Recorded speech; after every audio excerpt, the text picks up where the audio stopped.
Hi, everyone. We are going to do another resume review. This will be resume number 3. So here we go. Um, all right. So just from an initial glance, don't like the format of this resume. So let's go through top to bottom. Okay, so the name here and then just the city and state. Again, put your full address on your pilot resume if you're submitting it for a job. If you want to de-identify a resume to put out on some platforms and things like that, great. Sorry, trying to get this recacy. But you need to have your full address on here for the one that you are using to apply for a job. Phone number, email. Again, like to see a LinkedIn on here if you have one. And authorized. So this right here, and I want to tell you guys about this. This is why I say if you have a current U.S. passport, put that on your resume, because you may not know this, but the pilot market is also flooded with non-US passport holder pilots that have green cards, etc. But some airlines cannot hire foreign passport holders. It depends on the airline, it depends on where they fly. Sometimes there's issues, right? Depending on what countries they're flying in and out of. If they have a pilot that's not from the US, that maybe, those countries have issues. So there's a lot of reasons why, right? But what I am saying is put US passport if you have it. But this person did correctly. I really like this because I'm learning. So, right, Peruvian passport. Great. But this authorized to work in the US doesn't really tell me if you're qualified to work at my airline, right? So whatever airline your recruiter is working at, because does this mean you're on a visa or does this mean you have a green card? And there's a big difference. A lot of airlines cannot hire people on work visas. Has to be a green card. So again, give me all of the information so that I don't have questions as to your ability to qualify for the position. Okay, I know you have a Peruvian passport, and that's okay. Maybe I can hire people with foreign passports, but they have to have green cards. I don't know if you have a green card by this. That could be a visa. Okay, enough about that. But that's why I tell you guys, put your current US passport on your resume if you have one too, because then that just eliminates that speculation. Okay, professional summary. Now, most of the time, I tell you guys, don't put a summary or an intro or a bio on the top of your resume. I still wouldn't put this here. I would probably, since it's a summary, put it at the bottom. But this person has a very unique background. It's very different than what you see most typically. So I did like that they included this part for me. I the type rating, the background, right? Because this person does have a bit of a unique background, I do like the information they put there. I just maybe would put that like down under these sections, right? Like a summary of your experience, right? So I would probably put that like right underneath all this stuff. So again, you do have the good stuff at the top, right? I mean, this we move, but then we go right into certificates and ratings and flight time. That's what we want, right? I got to determine if you're qualified before I even care about your work history. I'm not going to look at your work history unless you're qualified. So, okay, this person has an ATP, but check this out. They have an ATP with a A320 type rating. So if they're going for probably any time airline job, as far as pilot certifications, they probably have what's needed. First class medical, okay. This is where I would put the passport piece as well. Now, this, I like that this is on here because this tells me this person does not have a FAA commercial certificate, right? They probably went and did the check ride for the ATP and then they were issued that, right? So it's not an issue unless this person needed to exercise the privileges of a commercial, but they have an ATP, so that should like supersede that or whatever. Again, authorized to work in the US, but is this a visa or a green card? If you have a green card, just put US green card. And then I know. If I see anything other than that, I start to think it's a visa. And so I don't know, right? Some airlines hire on work visas, some don't. Depends on the type of visa. So again, if you are a foreign passport holder pilot, I highly recommend you be a bit more clear about your work status. It varies airline to airline. Okay. So be very clear as to what type of work status you have. That's extremely helpful to the recruiters. Okay. Again, so there's some more things that we would put here, right? Your radio license, if you have that, add in all the things. If you know, and I know this person has an ATP, but like if you have things like ATP, CTP completed and things like that, you want to put it up here in this section, like all of the qualifying things that you have. Make sure they're in there. Don't leave your recruiter with questions, okay? And then the total flight time. Now here, this is different, right? This person has an ATP certificate. So a complete hour breakdown, I think, is still handy because if I'm correct, yeah. So look at here. With this hour breakdown, this does tell me a few things. So they have a total time of 1,846. So based on that flight time, I'm going to guess that they're a first officer in the A320. And so look here, pilot and command time, 122 hours. So I don't know if this is just A320. Oh, no, here's the A320 time.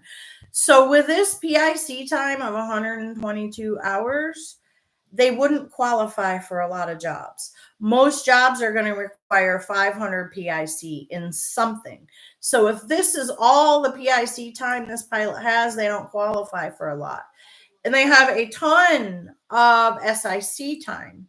That's not really good for much for most jobs unless you've upgraded. So I'm not sure, you know, I'm looking here at the work history and I only see first officer. So all this second in command time in that A320 isn't going to count for anything for the next job unless you upgrade and start getting some PIC time in that A320. But based on where this person is at right now, they're not marketable for much because of all this SIC time. Doesn't count for a whole lot. I need PIC time.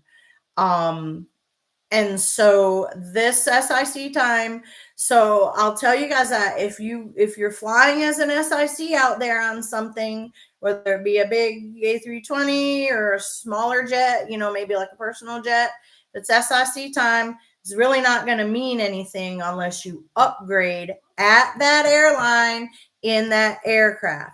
We're going to want to see an upgrade. Other than that, just means you've been sitting over there in the right seat. If it's not a 121 operation, that time is kind of useless in qualifying for a different type of job. It is large aircraft time, so don't let me, you know, minimize it. It's large aircraft time. There is a skill set there that this pilot has. But as far as flight time, there's not much here I can work with right now. You know, unless you were going to do that type of job. And then this tells me more. So it looks like that time was operated in Peru, And they operated in the US, but is this a 121 carrier? Probably not. It wouldn't qualify as 121 time, most likely. And so again, this time, not the best as far as building you up for the next job, as far as qualifying time, depending on the job you're looking for, right? I'm talking about a US 135 or 121 airline job, right? This time is it's difficult to work with. They could hire you on as an SIC, but that's not what you want. You really need 500 PIC to be marketable for anything. So this is a very different, unique type of pilot background. And that's why I said it was okay for this person to have this summary up here, because there's a lot of questions, right? This is not the typical pilot background that you see of a pilot who's built time in the United States, right? They've been building time in other countries. And I'm not saying you didn't learn things, but as far as applying that to a job here, it's going to be a little bit difficult. And now I like this, I like that they are showing that, what types of flying, medevac operations, environments with remote fields, probably pretty good at flying in uncontrolled, non-controlled airspace and the like smaller airports, that type of thing. But not a lot in the work experience that's really useful, to an airline job. I don't know how they're going to look at that SIC time. Again, that's individual to the airline, but it doesn't count for a lot, right? You do have an ATP, so so that's where I'm confused, right? You have an ATP, but you only have 122 PIC hours. So something is wrong here with these hours, because you can't get an ATP with that much PIC. So I'm very confused. So really, if I was looking at this resume, it's not very clear to me what the exact breakdown of the flight time is. And so I would pass on this resume, because I don't have time to query that pilot to figure out what the story is. You've got to make me want to talk to you by looking at this resume. I have questions, but really right now I'm very confused on, how you would qualify. And is that an SIC type rating, right? So there's a lot of questions I have here that are not very clear to me on this resume. Other work experience. Okay. Again, not seeing a 10-year work history here. Needs to be 10 years unless you do not have 10 years of work history. Let me look up here and the dates, right? So I'm going back and forth on this resume. Employment dates. Well, we are going back 10 years here. So this is a very confusing resume. I'm having to jump back and forth. The work history should be here in chronological order. So this shouldn't be flight experience. This should be, work history or something else. And all of it goes in here. Don't separate, because what I'm looking for is a seamless work history with no employment gaps. And so if you got your some dates here and some dates there, and you got to try to make me figure this out and try to put it together, I'm not doing that. That's not my job, and I don't have time for it if I'm a recruiter. I need to see it laid out in a format that I can easily see if you have any employment gaps. This isn't working for me at all. Okay, education and training. We've got it here. Okay, we've got all the stuff. We've got where they did the type rating. Okay, that's good. And then did some multi-engine training in Lima, Peru. Okay. Did the commercial pilot license and instrument rating in Miami. But then so you did the training, but there's no FAA commercial. So did you not take your check ride in Miami? I'm unfamiliar or unclear. And then I see this person probably had, again, looks like probably a second career type of pilot where they're making this a second career. Looks like they possibly had a career in marketing and management because they sought a certification or a degree in that.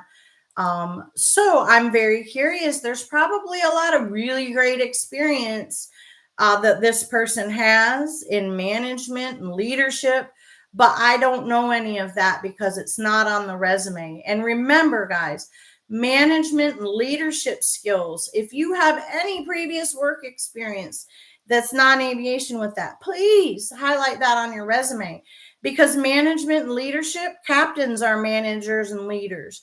And even if you're applying for a first officer position, we're looking at what qualities you have when you someday become that captain and that leader.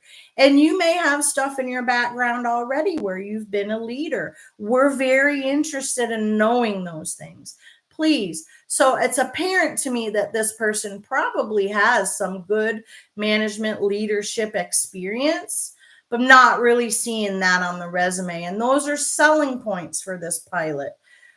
Just because it didn't happen in an airplane doesn't mean it's not good experience and something that might help you in your career as a pilot. Pilots don't just fly airplanes, okay?